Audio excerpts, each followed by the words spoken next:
अस्सलामुअलैकुम। GTV news के साथ मैं हूं माजिद अली खान और मैं हूं रबाब असद। बुलेटिन में सबसे पहले बात करेंगे लॉन्ग मार्च के हवाले से।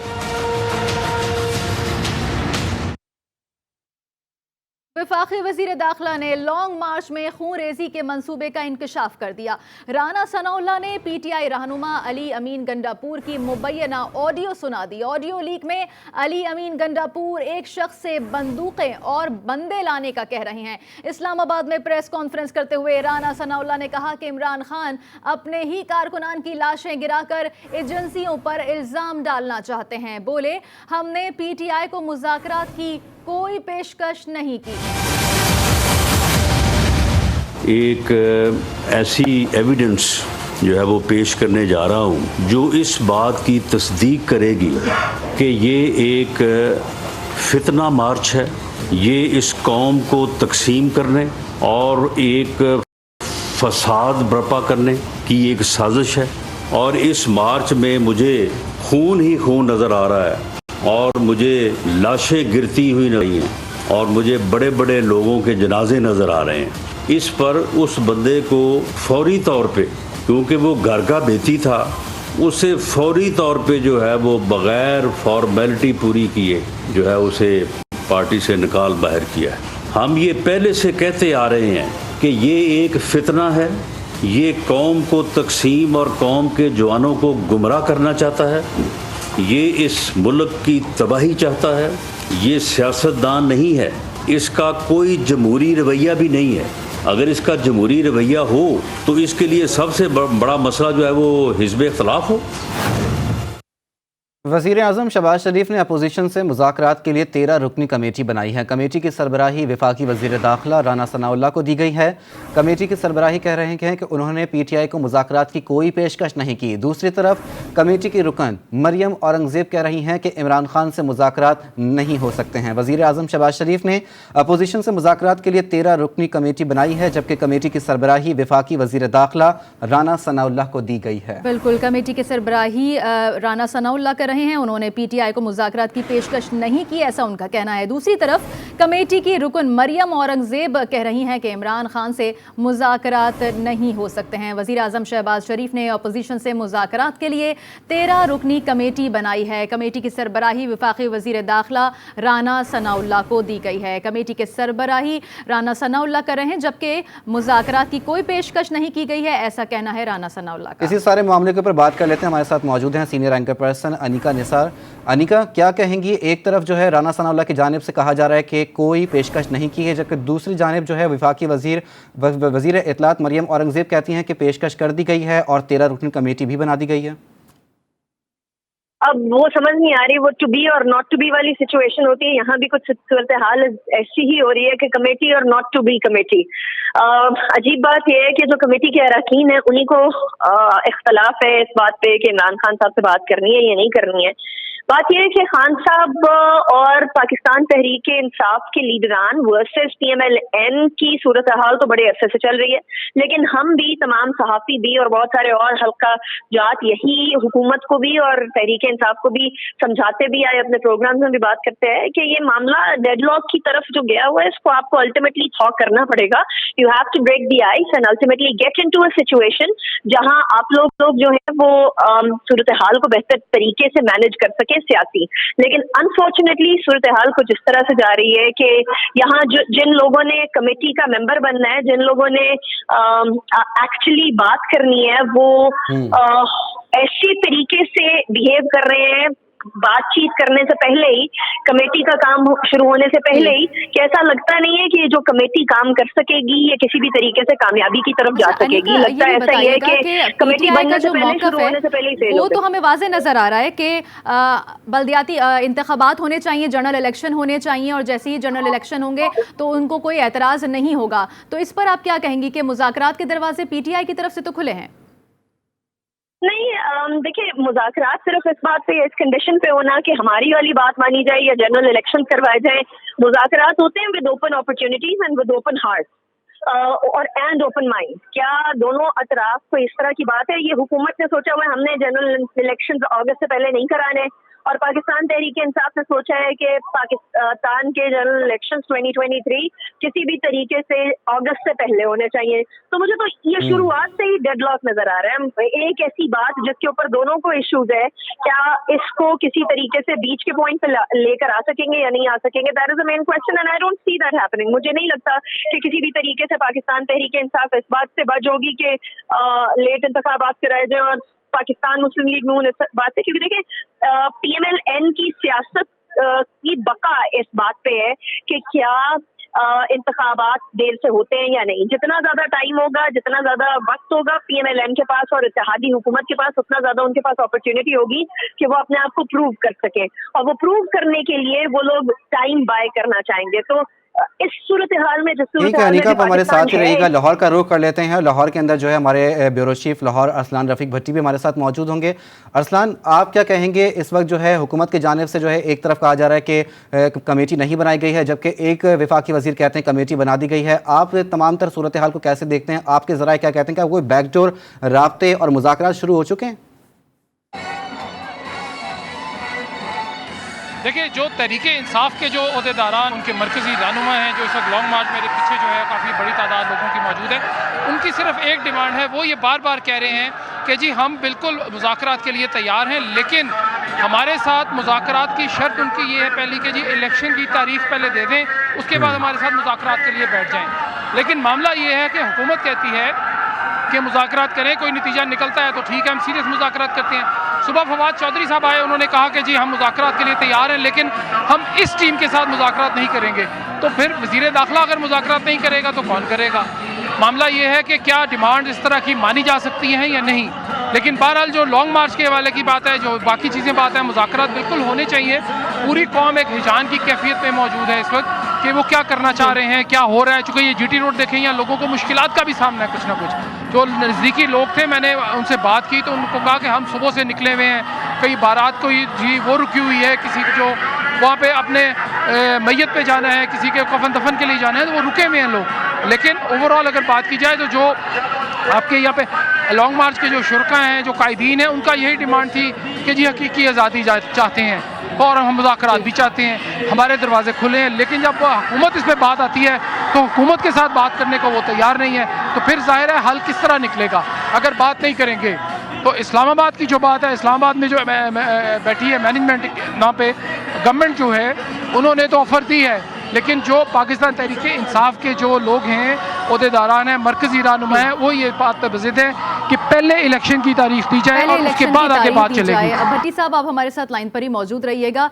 अनिका साहिबा, आपके सामने भी ये खबर आई होगी कि PTI रहनुमा अली अमीन गंडापुर की नामालूम शख्स से गुफ्तगू की मुबैना ऑडियो जो है वो लीक हुई है, तो इस पर भी आपसे बात करेंगे। आइए पहले आपको वो ऑडियो सुनवाते हैं। क्या पोजीशन है? पोजीशन तो A1 है, आप सुनाएं। बंदूक कितनी है? बहुत हैं, लाइसेंस भी बहुत है, बंदे भी जितने चाहिए होंगे सर। अच्छा, हम यहाँ पे कैंप लगा रहे हैं, यहाँ पे साथ करीब तरीके कॉलोनी है, तो जहाँ पे कार बांध में घुस जाए, ये तो बात हो जाए। उधर का साथ कौन सी करीब तरीके का कौन सी है वो आखिर में कौन सी कॉलोनी साथ लग रही है? हमारे यहाँ बॉर्डर पे इस्लामाबाद बिल्डिंग के बाद टुलपादे के बाद लेफ्ट साइड पे टॉप सिटी है, कैपिटल है, कौन सी है? टॉप भी है, कैपिटल भी है, बहुत सारी है, बताएं। टॉप तो एयरपोर्ट पे है ना? टॉप तो एयरपोर्ट वाली साइड पे है ना। मैंने पूरा नक्शा भेजा था आपको, मैं मुझे मिला हुआ है नक्शा। मैं बंदे और सामान वहाँ रेडी रखे हैं आप। ठीक है सर, कोई इशू नहीं है, बस रास्ते में है। ये मुबैना ऑडियो आपने सुनी जिसमें पाकिस्तान तहरीक इंसाफ के रहनुमा अली अमीन गंडापुर एक नामालूम शख्स जो है वो गुफ्तगू कर रहे हैं और गुफ्तगू में फरमा रहे हैं कि मार्च में बंदूकें और बंदे लाने की प्लानिंग भी की जा रही है। इस तमाम तर सूरत हाल बात करेंगे। अरसलान रफीक भट्टी ब्यूरो चीफ लाहौर हमारे साथ मौजूद हैं। अरसलान, आपके ज़राए क्या कहते हैं इस वक्त जो लॉन्ग मार्च का जो काफिला रवा दवा है उसके अंदर कोई इस तरह की कोई सरगर्मी देखने में आ रही है?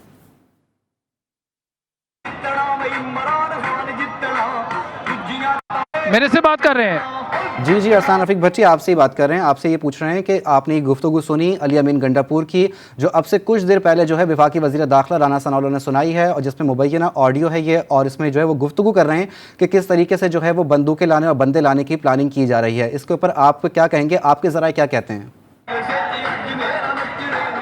देखिए बात यह है जी कि जब इस तरह का बड़ा लॉन्ग मार्च है या काफिले चलते हैं या आप जत्था कह लें, जो आपका दिल करे, मैं कुछ नहीं कह रहा इसमें, लेकिन इस तरह का जो लॉन्ग मार्च होता है उसमें डेफिनेटली ये होता है। और मैंने कई ऐसी गाड़ियाँ देखी हैं जिनमें काले शीशे हैं, उसके अंदर जो हैं बड़ी बड़ी मूँछों वाले, मेरी तरह के नहीं लेकिन मेरे से भी बहुत बड़ी मूँछें वाले, दाढ़ी ले, अजीब अजीब शक्लों के लोग बैठे हुए हैं। वो कौन लोग हैं, कहाँ से आए हैं? माजी में भी हमने देखा कि लॉन्ग मार्च के अंदर ये हुआ और बाद में किसी ने माना नहीं जी कि वो तो अपने असला खुद लेके आए थे। लेकिन बहरहाल ये खदशा जाहिर किया जा रहा है। मैंने 2 गाड़ियाँ आज ऐसी देखी हैं अभी तक, बड़ी गाड़ियाँ थी V8 थी, जिन पे कोई नंबर नहीं लगा हुआ, ब्रांड न्यू कारें हैं। उनके अंदर मैंने देखा कि वहाँ पे बस्ते पड़े हुए थे और उनके साथ वो गार्ड्स जो थे उनके पास असला भी था। जाहिर है जो गार्ड्स हैं उनके पास होना चाहिए, लेकिन इतना असला जो है वो नहीं होना चाहिए जितना उस गाड़ियों में था। उनका कोई नंबर नहीं था और वो फिर रही हैं। इसी तरह बहुत सारी गाड़ियाँ ऐसी हैं, छोटी बड़ी काले शीशों वाली, जिनके अंदर से तो आप नहीं देख सकते, लेकिन ये डेफिनेटली है कि उनके अंदर कुछ ना कुछ गड़बड़ ज़रूर है। क्योंकि इस तरह के जब चीज़ें होती हैं तो इस तरह के लॉन्ग मार्चेस होते हैं या कुछ जलसे जुलूस होते हैं तो डेफिनेटली प्रोटेक्शन होनी चाहिए। पुलिस अपना काम कर रही है, लेकिन आप हमें अपडेट कर रहे थे, हमारे साथ ही मौजूद रहिएगा। हमारे साथ इस्लामाबाद से हमीद लंगरा भी मौजूद हैं, उनसे बात करेंगे इस बारे में। हमीद लंगरा, बताइएगा, ये ऑडियो भी सामने आई है तो इस्लामाबाद में ही प्रेस कॉन्फ्रेंस की है वज़ीर दाखिला ने, तो इस ऑडियो की सेहत के बारे में आपका क्या कहना है? जेन्युइन है ये ऑडियो या इसमें कुछ एडिटेड है या बिल्कुल ऑथेंटिक है? जी देखिए, वफाकी वज़ीर दाखिला की जानिब से प्रेस कॉन्फ्रेंस के दौरान ये ऑडियो जो है सुनवाई गई है। इसमें 2 चीज़ें आती हैं कि अगर इसका फोरेंसिक नहीं हुआ तो पहले करवा लेना चाहिए हुकूमत को, और दूसरी बात यह है कि वो वफाकी वज़ीर दाखिला है, उन्हें अपनी पोजीशन समझनी चाहिए कि उनके पास इख्तियारात मौजूद हैं। अगर ये वेरीफाइड है तो जो कि वो अली अमीन गंडापुर को जो है वो गिरफ़्तार करें, या वो किसी हादसे का वेट कर रहे हैं कि पहले कोई हादसा हो जाए और उसके बाद गिरफ़्तार करें। दूसरी चीज़ ये है कि इस्लामाबाद के अंदर सिक्योरिटी पॉइंट ऑफ व्यू से इंतज़ामात जो है वो इस्लामाबाद इंतज़ामिया की जानिब से बड़े बेहतरीन किए गए हैं, और जगह जगह पे एक तो ये किया गया है कि कंटेनर्स लगाए गए हैं, लगा के रख दिए गए हैं, पहुंचा दिए गए हैं, और बवक्त ज़रूरत जो है वो रास्ते ब्लॉक कर दिए जाएंगे। दूसरा, इसके साथ तकरीबन 13,000 से ज़ायद की नफरी जो है वो मुख्तलिफ पॉइंट्स पर तैनात की जा रही है। इसके साथ साथ इस्लामाबाद के तमाम दाखिली रास्तों पर अभी से सादा कपड़ों में जो एहलकार जो हैं वो तैनात किए गए हैं और वो मूवमेंट के हवाले से आगाह कर रहे हैं। इस्लामाबाद के अंदर अगर हम ये अज्यूम कर लें कि जी अगर पाकिस्तान तहरीक इंसाफ यहाँ पर आकर कोई एडवेंचर करती है तो ये एडवेंचर उन्हें माजी की निस्बत जो है वो इस दफ़ा जो है वो महंगा पड़ सकता है, क्योंकि इस दफ़ा वफाकी हुकूमत की जानिब से बार बार और वफाकी वज़ीर दाखिला की जानिब से बार बार ये इंतबाह किया जा रहा है कि यहाँ पर अगर आकर पाकिस्तान तहरीक इंसाफ ने कोई एडवेंचर किया, या जैसे पाकिस्तान तहरीक इंसाफ ये कहती है कि जी उनकी रेड लाइन इमरान खान है, तो वफाकी वज़ीर दाखिला की जानिब से भी रेड जोन जो है उसको रेड लाइन करार दिया गया, और उन्होंने कहा है कि उसकी तकद्दुस की, उसकी हुर्मत की मुकम्मल जो है वो हिफाजत की जाएगी। इसके साथ साथ ये भी जो है रेड जोन के इलाके की जो है 2 किलोमीटर मज़ीद इसमें तोसी कर दी गई है, और इसमें अब जो है कुछ और इलाके जैसे हैं उनको भी अब रेड जोन में कंसीडर किया जा रहा है। और उस हवाले से अगर ये कहा जाए कि अगर पाकिस्तान तहरीक इंसाफ जो उसके लिए 3 ऑप्शन इस वक्त मौजूद हैं कि वो किन 3 जगहों पर जा सकती है। नंबर 1 तो ये है कि वो GT रोड से इंटर होते हैं तो फैज़ाबाद का पड़ाव आता है, और फैज़ाबाद वो आकर वो बैठ जाएँ और वहाँ पर वो धरना दे दें या वहाँ पर अपना लॉन्ग मार्च ख़त्म करें। दूसरा ऑप्शन ये है कि वो पिंडी से होते हुए अंदरूनी पिंडी से मरी रोड से होकर आएंगे, तब भी जो है वो उनका आखिरी पड़ाव जो वो फैज़ाबाद पड़ता है। उसके बाद परेड ग्राउंड है, और तीसरी जगह जो है F9 पार्क है। जो इंतज़ाम इनकी जानिब से दरख्वास्त दी गई थी वो दी गई थी G9 और H9 का जो इलाका है, पेशावर मोड़ का ये इलाका कहलाता है, जहाँ पर PDM और JUIFA के लॉन्ग मार्चेस भी वहीं पर आकर इख्तिताम पजीर हुए थे। वहाँ पे एक वसी और अरीज़ मैदान मौजूद है, और वहाँ पर जो है वो कारकुनान की एक बड़ी तादाद जो है वो समा सकती है, और वहाँ पे इस तरह के कोई मसाइल ख़ासकर इस्लामाबाद और रावलपिंडी के शहरियों को जो है वो फेस नहीं करने पड़ेंगे। सिर्फ जो एतवार बाज़ार का एक इशू होता है कि जी एतवार बाज़ार में जो लोग ख़रीदारी करने के लिए आते हैं वो शायद उस दिन के लिए बंद हो, बाकी इस्लामाबाद के शहरियों को मूवमेंट के हवाले से जो है वो एज सच कोई बड़ी रुकावट पेश नहीं आएगी। अगर जो है पाकिस्तान तहरीक इंसाफ F9 पार्क जो G9 व पेशावर मोड़ वाला ग्राउंड और परेड ग्राउंड में जाती है तो वहाँ पर सिक्योरिटी के इंतहाई सख्त इंतजाम किए गए हैं। दारुल हुकूमत इस्लामाबाद के अंदर कंटेनर्स की भरमार है, जबकि रेड जोन में तोसी कर दी गई है और 0 पॉइंट और बारी जो है रास्ता जो है उसको भी कंटेनर्स लगा के सील कर दिया गया है, जिसके बाद जो है श्रीनगर हाईवे से ही दाखिली रास्ता जो है वो दारुल हुकूमत इस्लामाबाद का खोला गया है। हमारे नुमाइंदे हमीद लंगरा इस्लामाबाद से, जबकि ब्यूरो चीफ लाहौर अरसलान रफीक भट्टी हमें अपडेट कर रहे थे। आप दोनों का बहुत शुक्रिया। जबकि सीनियर तज्ज़िया senior anchor person Anika Nisar भी हमारे साथ मौजूद थी, आपका भी बहुत शुक्रिया। और कराची के इलाके गुलिस्तान जौहर में डकैती वाक़े की CCTV GTV ने हासिल कर ली है। फुटेज में डाकू को वारदात करते हुए वाज़े तौर पर देखा जा सकता है। मुल्जिमान में से एक ने कैप जबकि दूसरे ने हेलमेट लगा रखा है। वाक़े के दौरान दुकान का सेल्समैन कत्ल हो गया था। इसी पर मज़ीद बात करेंगे। आपको पहले बताते चलें कि कराची के इलाके गुलिस्तान जौहर में डकैती के वाक़े की CCTV फुटेज GTV ने हासिल कर ली है। इसी हवाले से मज़ीद तफसीलात जानेंगे सौलत जाफरी से। सौलत, CCTV के बाद पुलिस की जानिब से क्या पेशरफ्त सामने आई है? जी बिल्कुल, देखिए गुलिस्तान जौहर में डकैती के दौरान नौजवान के कत्ल का मामला सामने आया था। डकैती की वारदात किस तरह हुई, बाकी की CCTV फुटेज GTV न्यूज़ को मौसूल हुई है। फुटेज में डाकू को वारदात करते देखा जा सकता है। मुल्जिमान में से एक ने कैप जबकि दूसरे ने हेलमेट लगा रखा था। मुल्जिमान ने वारदात के बाद जाते जाते दुकान में मौजूद मुलाजिम को मुज़ाहमत करने पर जो है वो कत्ल कर दिया था। मुस्तैल अवाम ने एक डाकू को पकड़कर इस पर तशद्दुद किया, जो कि अस्पताल पहुंचते हुए दम तोड़ गया है। मुल्जिम का दूसरा साथी मौके से फरार हुआ है। पुलिस हुकाम से हमारी बात हुई है, उनका कहना है कि जो फरार मुल्जिम है उसकी तलाश में जो है वो छापे मारे जा रहे हैं। मजीद CCTV फुटेज इकट्ठी की जा रही है ताकि मुल्जिम किस तरह जो है वो फरार हुआ वो मालूम हो सके। जी ठीक है, बहुत शुक्रिया सौलत जाफरी। कराची के इलाके गुलिस्तान जौहर में एक और शहरी डकैती मज़ाहमत के दौरान जाँ बहक हो गया। फायरिंग का वाक़या शॉपिंग बैग्स के दुकान पर लूट मार के वक्त पेश आया है। पुलिस ने जाए वक़ुआ से 3 खौल बरामद करके फरार मुलजिम की तलाश शुरू कर दी है। मज़ीद सूरत हाल जानते हैं वजीउद्दीन से। बिल्कुल, कराची में एक और डकैती मुज़ाहमत के दौरान शहरी को कत्ल कर दिया गया है। गुलिस्तान जौहर परफ्यूम चौक के करीब अब से कुछ देर कबल ये वाक़या पेश आया, जहाँ पे दुकान में 2 मुल्ज़िमान डकैती के दौरान आए और जब लूटमार करने की कोशिश की गई तो दुकान में मौजूद जो शहरियार नामी शख्स मुलाजिम है उसकी जानिब से जो है मुज़ाहमत की गई और मुज़ाहमत के दौरान उसको जो है गोली मारकर कत्ल कर दिया गया। ये वो दुकान है जहाँ पे फायरिंग का वाक़या पेश आया। बताया जा रहा है कि प्लास्टिक की दुकान है, शॉपिंग बैग की दुकान है। यहाँ पर जो है काफ़ी ज़्यादा इस इलाके में रश रहता है, गुंजान इलाका है ये। उसके बावजूद इस इलाके में डकैती की वारदातें तो बहुत आम हो चुकी हैं। ताहम पुलिस की यहाँ पे तफ्तीशी टीम यहाँ पे पहुंची। पुलिस ने जो यहाँ से शवाहिद इकट्ठे किए हैं। बताया जा रहा है कि 3 खोल जो है 9mm पिस्टल के यहाँ से बरामद किए गए, जबकि जो क्राइम सीन यूनिट है वो भी यहाँ पे पहुँचा है और शवाहिद इकट्ठे करने की कोशिश की जा रही है। जब यहाँ से डाकू फरार हो रहे तो आवाम ने जो है एक डाकू को पकड़कर बदतरीन तशद्दुद का निशाना बनाया और उसके बाद एक जो फरार डाकू है वो जो है मुलजिम फरार होने में कामयाब हो गया, जिसकी तलाश के लिए पुलिस ने कहा है कि CCTV फुटेज की मदद से उन मुलजिम तक जो है पहुँचने की कोशिश की जा रही है। ताहम पुलिस का बताना है कि जो जख्मी डाकू था वो जो है दौरान इलाज दम तोड़ चुका है, जबकि पुलिस ने वाक़े की तहकीकात के लिए जो ऐनी शाहिदीन उनके बयान भी कलमबंद करना शुरू कर दिए गए हैं। जी। और उधर CTD बलोचिस्तान ने साबिक चीफ जस्टिस के कत्ल में मुलव्वस मुलजिम को गिरफ्तार कर लिया है। DIG CTD एतजाज़ गोराया ने यह कहा है कि इदारे ने खारान में कामयाब कार्रवाई करते हुए साबिक चीफ जस्टिस को शहीद करने वाले दहशतगर्द शफ़क़तुल्लाह को गिरफ्तार कर लिया है। प्रेस कॉन्फ्रेंस में मुबैना दहशतगर्द शफ़क़तुल्लाह का एतराफ़ी बयान भी दिखाया गया है। कोयटा में प्रेस कॉन्फ्रेंस करते हुए एतजाज़ गोराया का कहना था कि बलूचिस्तान के इलाके खारान में साबिक चीफ जस्टिस नूर मोहम्मद मुस्कानज़ई को शहीद किया गया। कत्ल की जिम्मेदारी कलअदम तंजीम ने कबूल की, जिसके बाद शवाहिद ने पर मुलजिम की गिरफ्तारी अमल में लाई गई। DIG CTD एतजाज़ गोराया ने बताया कि दहशतगर्दों से हैंड ग्रेनेड और असलहा भी बरामद किया गया। दौरान तफ्तीश दहशतगर्द ने साबिक चीफ जस्टिस के कत्ल का एतराफ़ भी किया और बताया कि हमसाया मुल्क से अहकामात मिले थे। मुलजिम ने मज़ीद भी दहशतगर्द कार्रवाइयों का एतराफ़ किया है। और core commander Peshawar lieutenant general Hasan Azhar Hayat ने शुमाली वज़ीरिस्तान के इलाके मीर अली में आर्मी पब्लिक स्कूल का इफ्तिदा कर दिया। लेफ्टिनेंट जनरल हसन अजहर हयात ने बॉयज़ हॉस्टल और पाकिस्तान स्वीट होम्स का भी दौरा किया।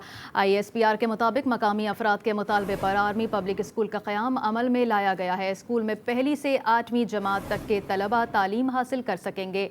दौरे के दौरान कोर कमांडर ने तीरा, बाग मैदान, राजगाल से ताल्लुक़ रखने वाले अमायदीन के जरगे में भी शिरकत की। कराची में पार्किंग के नाम पर सड़कें तंग कर दी गईं। ट्रैफिक पुलिस ने भी क्रैकडाउन शुरू कर दिया। सिटी कोर्ट के करीब गलत पार्किंग पर पुलिस मोबाइल भी उठा ली गई। पुलिस मोबाइल हैदरी थाने के इन्वेस्टिगेशन शोबे की थी। गैर कानूनी और डबल ट्रिपल पार्किंग ने शहरियों का जीना मुहाल कर दिया है। दीगर खबरों की जाने बढ़ेंगे। फैसल वाउडा को पाकिस्तान तहरीक इंसाफ से निकाल दिया गया। जी हां, पीटीआई चेयरमैन इमरान खान ने फैसल वाउडा की रुकनियत खत्म कर दी है। उनकी जमाती रुकनियत के खात्मे का बाज़ाब्ता नोटिफिकेशन भी जारी कर दिया गया है। पीटीआई रहनुमा अली जैदी की जानिब से पार्टी पॉलिसी की खिलाफ वर्जी पर उन्हें शो कॉज नोटिस जारी किया गया था। शो कॉज नोटिस में फैसल वाउडा से 2 रोज़ में जवाब तलब किया गया था। वक्त मुकर्रर में जवाब जमा न करवाने पर उनकी जमाती रुकनियत खत्म की गई। पाकिस्तानी शहरी सैफुल्ला पराचा गवांता मोबे जेल से रिहाई के बाद पाकिस्तान पहुंच गए हैं। वज़ीर ख़ारजा बिलावल भुट्टो ज़रदारी ने अपने ट्विटर पैगाम में कहा, वज़ारत ख़ारजा ने वतन वापसी मुमकिन बनाने के लिए तमाम मराहिल सर अंजाम दिए। खुशी है कि बैरून मुल्क कैद पाकिस्तानी आज अपने ख़ानदान के साथ है। और इलेक्शन कमीशन ऑफ पाकिस्तान के मुताबिक वो सिंध में फौरी बल्दियाती इलेक्शन चाहता है, लेकिन इलेक्शन कमीशन ने सिंध हुकूमत को ख़त भी लिख दिया है। ख़त में तहरीर था कि इलेक्शन कमीशन अपना आईनी फ़र्ज पूरा करना चाहता है। सिंध हुकूमत 31 अक्टूबर तक जवाब जमा कराए। इलेक्शन कमीशन ने सिंध हुकूमत से पूछा है कि वो सिक्योरिटी समेत दीगर इंतजामात कब कर सकती है।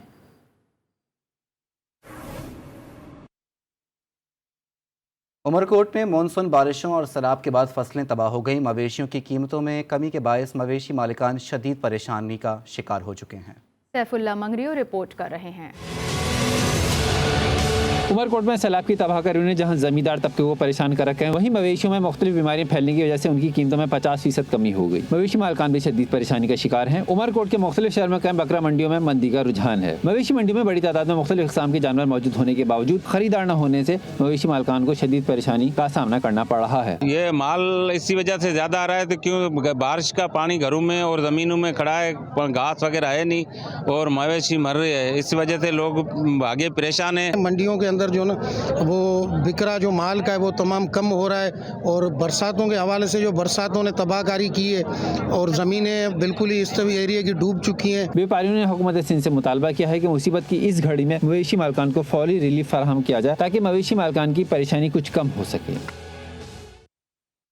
और मरम्मत के नाम पर हब कैनाल की 2 रोज़ा बंदिश के बाद कैनाल क्वार्टर सप्लाई बहाल कर दी गई है। GTV सर्वे के मुताबिक बंदिश के दौरान 22 किलोमीटर तवील हब कैनाल पर 2 दिन में मरम्मती काम के आसार बज़ाहिर नज़र नहीं आए। ताहम बंदिश के दौरान हब कैनाल की टूट फूट के आसार जा बजा मौजूद नजर आए। पुख्ता कैनाल के अंदर जगह जगह उखड़े प्लास्टर के साथ मुबैना रसाव भी जारी था। ज़राए के मुताबिक कई किलोमीटर तवील हब कैनाल की मरम्मत तो दरकिनार 2 रोज़ में कैनाल का सर्वे भी मुमकिन नहीं किया जा सका।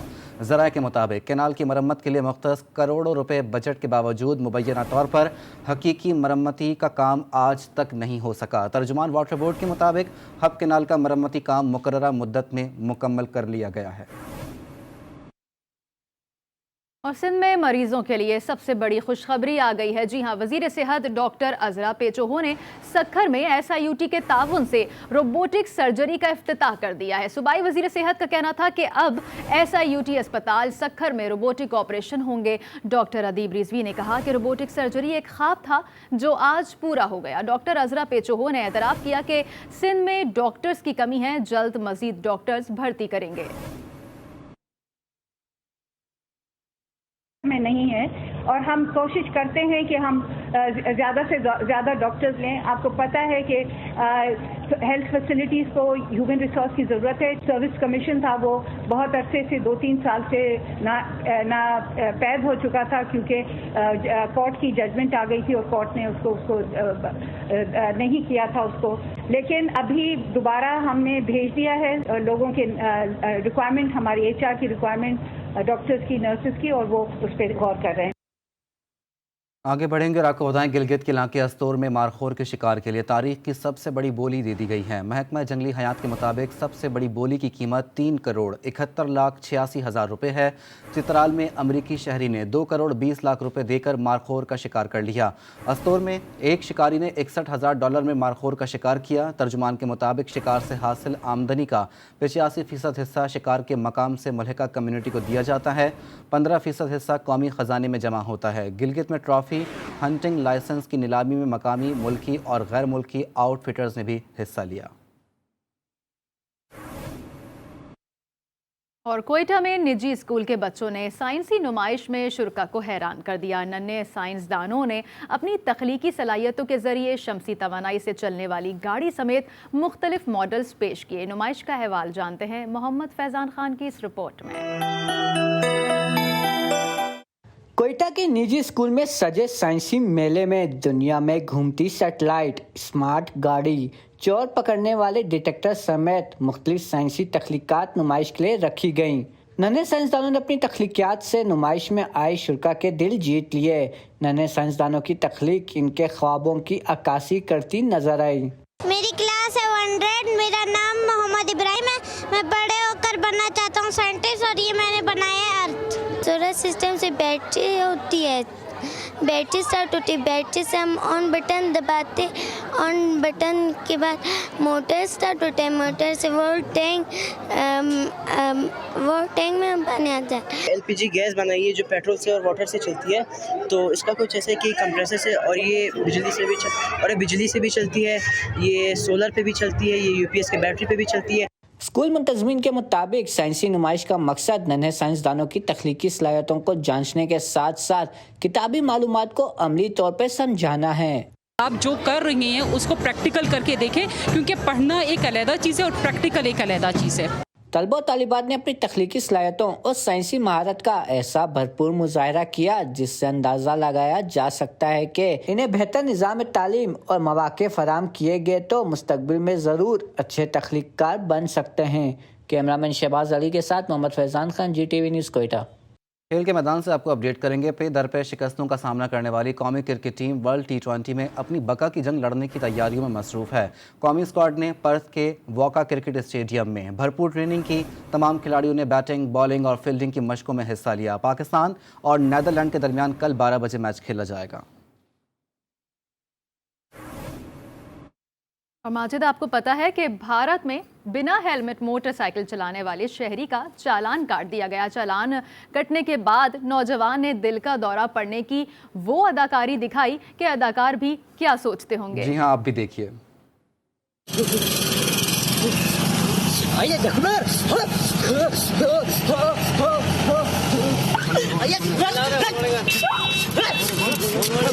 कोई ना रखे कलम गाड़ी खड़ा मुला बड़ी रे ये होला मैं गाड़ी खड़ा मुला बड़ी रे। न्यूज़ बुलेटिन से फिल वक्त इतना ही। मज़ीद खबरों और अपडेट्स के लिए देखते रहिए GTV न्यूज़।